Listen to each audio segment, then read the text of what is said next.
Hey everybody, what's going on? Bahroo here, back inside of Borderlands, the pre-sequel, and today I've got another legendary weapon guide for you all, and this one's going to be how to get the legendary Striker Jacob shotgun. This is a legendary returning from Borderlands 2, and in order to get it, you're going to have to kill Red Belly, who is inside of the Crisis Scar. Now this shotgun is really nice. It kind of fell off in Borderlands 2 due to the OP levels, but because TVHM and most of the game is balanced pretty well, you won't have to worry about that too much. Now, the area you fast travel into in the Crisis Scar is not that great, so you're going to want to take this little route here and exit and enter through this zone. The reason you do that is that way every time you save and quit, you won't have to run the entire length, which is really nice and makes this farm just a little bit easier. Now, as far as actually getting up to this guy, you can do a few jumps. That way you can bypass most of the things in here. You won't have to do any sort of like grenade jumping or anything. Just jump on a few buildings, jump on a sign, and you're good to go.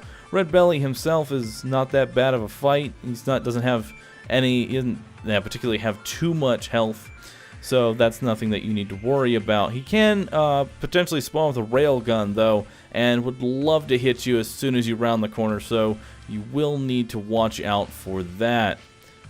Now, one thing to note about Red Belly is that he drops a head. In fact, he drops 2 different heads. Now, why is this important? The reason that this is important is that when a boss drops a head, this is part of their boss loot pool, which means that if they drop the head, then that just ate your legendary most of the time. Some bosses can drop the head and a legendary in the same drop.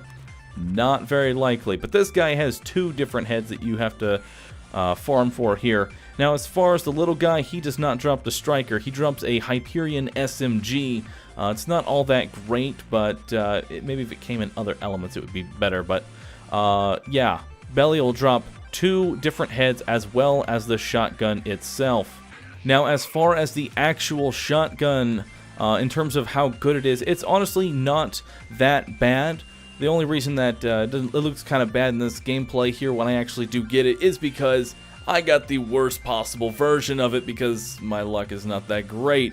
But hey, at least I got a shotgun from him and not a head, so that's really nice. And we're about to see it here in a second. Also, love this Excalibur, just stun locking enemies constantly with these headshots. It's great. If you can freeze an enemy, you headshot them, do all of the freezing.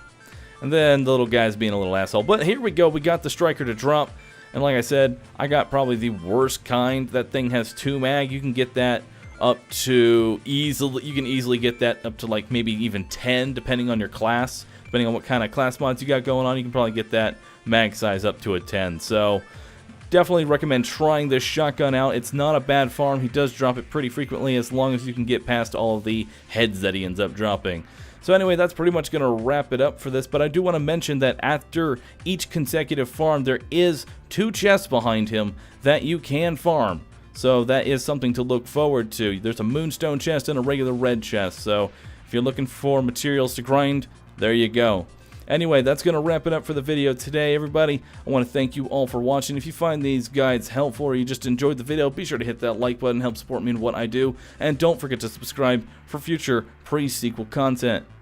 Thank you all for watching again, and I will see you all in the next episode. Later.